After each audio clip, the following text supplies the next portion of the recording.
Tonight, there's been already a fair bit of correction. Eshu's been barking. "Ugh!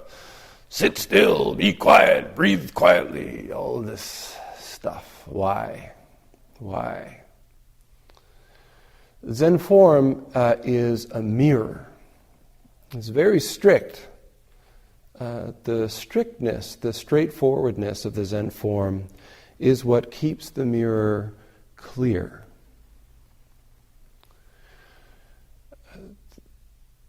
In the teachings of the Buddha, the Four Noble Truths, the Buddha points to our desire, craving, as being the cause of our suffering, or dissatisfaction, anguish.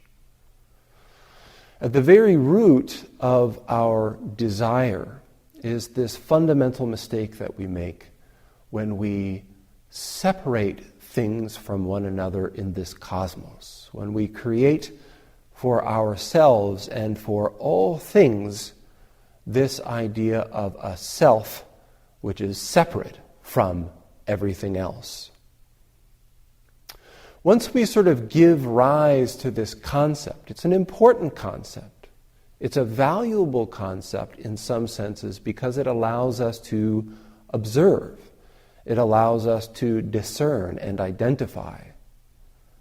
But it's important that we understand that this idea is just a concept, a way of perceiving things that does not reflect the fundamental underlying nature of this universe, which is that it is one.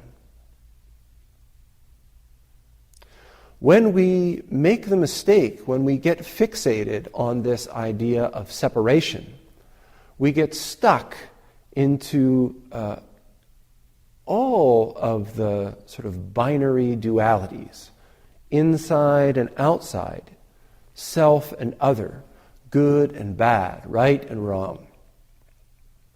And we're constantly at odds as a result of this fundamental division.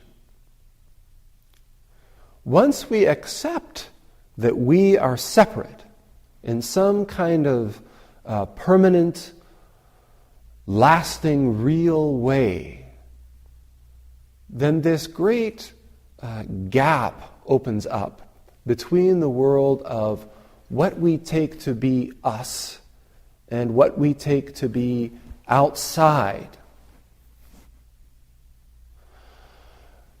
Once we've made that division, we begin to divide the world into the things that we think will bring us satisfaction and comfort and happiness, and the things that we think will cause our suffering, bring us unhappiness or dis-ease. Because we make this division, we shackle ourselves to this wheel of desire, constantly pursuing that job or that education or that relationship or that object or that amount of money that we think is going to make us happy or give us some kind of lasting satisfaction. I call this the carrot that we chase after. Simultaneously, we are doing all that we can to get away from the things that are uncomfortable, that we don't like, that we think if it just hangs around, I'll never be happy. This is the whip that we run away from. In all of our lives, we spend by far the vast majority of our time and energy either in the pursuit of whatever our particular carrot might be, or trying to escape from whatever it is that we think we need to be rid of. There is no peace. Maybe once in a very long while, perhaps when there's a sudden noise or a shout, it stops just for a moment. We say, "What's happening here?" The carrot and the whip disappear for just a moment, and we land in our lives. This form, as it is, offers us an opportunity to reflect, to see these tendencies in ourselves. From the moment that we come into the space, we are walking right into this division that we make between inside and outside. And the constant practice that we're engaged in the zendo is to embrace. When we walk into the room, we bring our hands together, palm to palm. This gesture, gasho in Japanese, bringing the hands together, palm to palm, bringing together these two things that we take as being completely opposite and recognizing that they're one. And in this activity, recognizing that as I step into this room, me and room also become one. We come together, we say, oh boy, practicing meditation as a group will be really fun. It will be energizing, inspiring. But as soon as we come into contact with an actual, real group of people, we're doing all that we can to be isolated, to be separate from, to do things in our own way, to find our own sort of comfy position. We have this rule in the zendo that when you come in, you take the next available seat. Because our tendency, even when we come to group practice, is to actually sit as far away from every other human being as we possibly can. And our practice in Zen is not to capitulate with these desires, to capitulate with this idea of separateness, but to step up to that mirror and say, what's this about? So we have all of these guidelines, how we sit and how we walk and how we bow and how we maintain our posture. And as we enter into the zendo, we make this agreement or this commitment to manifest and practice harmoniously with this guideline. And it doesn't matter who you are. It doesn't matter. I've been practicing for a long time. And there are still aspects of this form from time to time, depending on what's going on in my life, depending on how my day's gone, that just rub me the wrong way. Sometimes I don't want to sit still. Sometimes I don't want to walk in step. Sometimes I don't want to chant together with all the other people. Each of us has this sort of two aspects. The one aspect is the activity of unification. It's our heart. The activity of our heart is to embrace our environment, embrace the people that we're with, embrace the circumstance that we find ourselves in, to dissolve into it, to allow that separation between subject and object to disappear, and to acknowledge and affirm that this cosmos is something much greater than this I, me. When we come into the zendo, we're asked to take up this form. We're asked to engage harmoniously in the chanting and the bowing and the walking. And as we do this, we can watch the little eruptions of the little separate self that says, I don't want to do this. I'm uncomfortable. This is making me feel weird. And we have this choice. In this environment, the whole scene here tonight has been set up to provide a container in which you will be safe, in which you will be taken care of. It's plenty warm in here, there's plenty of air, and it's brief enough that you don't have to worry about starving or exhaustion. The periods of sitting meditation are very brief. even if you were to sit in a completely uncomfortable position for the entire duration of a 15-minute period. And I'm talking like, legs twisted one way and the body twisted the other. Even if you held out for the whole 15 minutes, no permanent damage would occur. Let alone being in a stable position where your knees are on the ground and your back is straight and all of your organs are arranged neatly. Certainly, even in this posture, we're going to come up against discomfort. We're going to come up against itches, little irritations, bugs crawling on our skin, all manner of things. But our practice is not to respond to these things because we are safe.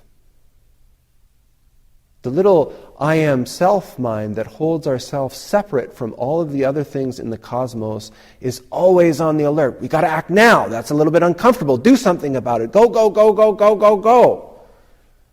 And this little man, this little self that's always scratching and fidgeting and itching and shifting and chasing and running away, our big self has created an environment where we can just say, stop, relax, nothing's going to kill us here. And our practice is just to be with what arises, what appears in front of our eyes. We don't look at it, focus on it, and we don't shut it out, close our eyes. The sounds that arise, we don't grab onto them and say, wow, that's really awesome. And we don't say, oh, that's horrible. We just keep the whole sensory field open.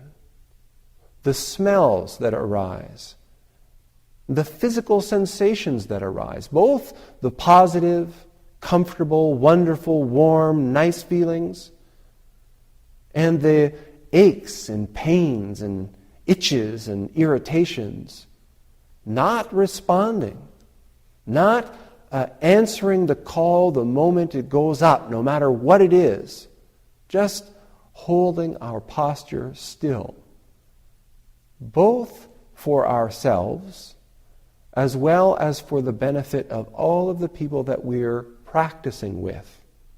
Each person here is making an effort to contribute to an environment that is conducive to this kind of reflection.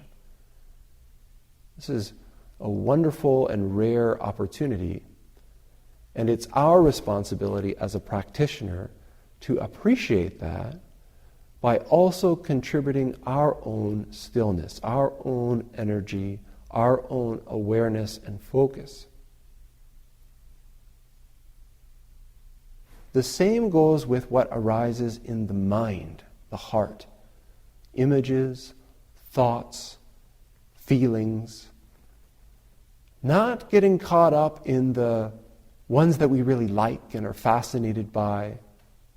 Not trying to avoid or push away the thoughts and feelings and images that make us uncomfortable.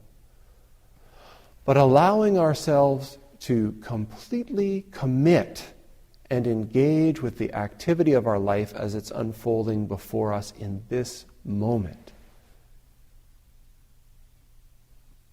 What we're engaged in here in the zendo is not some old Japanese tradition. It's not some Indian religion.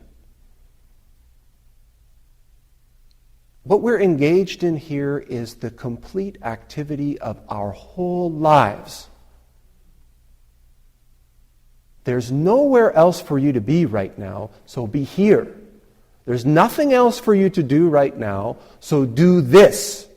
Whether you're sitting, or whether you're walking, or whether you're chanting, or whether you're bowing, don't waste your life. Don't fritter it away, chasing after some phantom in your mind or running away from some demon in the past. Wake up. This is your life. This is what we practice here in this environment that's set up to make it easy, to make it clear. So that when you go out there into the world where it's filled with distractions and people who don't care what you're trying to accomplish, you have an opportunity to turn it around and take something that's difficult and distracting and transform it into a tool that pushes you deeper, that allows you to more fully engage with the activity of your life that's unfolding before you in every moment. So I apologize if sometimes I'm sharp. Sit still. Hold your hands like this. I take this matter of living seriously. Muman says, if you can't wake up to your life, you'll just be living like ghosts, clinging to bushes and weeds, constantly going through your life, chasing after those dreams that you think will make you satisfied, running away from the things that you think are out to get you. And at the end of your life, as you lie in your deathbed, you'll look back at your life and you'll say, where was I? I missed it. And this is a great sadness that I don't wish upon anyone. So my job, my task, is to encourage you and to inspire you and to remind you and to call you back. Wake up! Don't waste your life.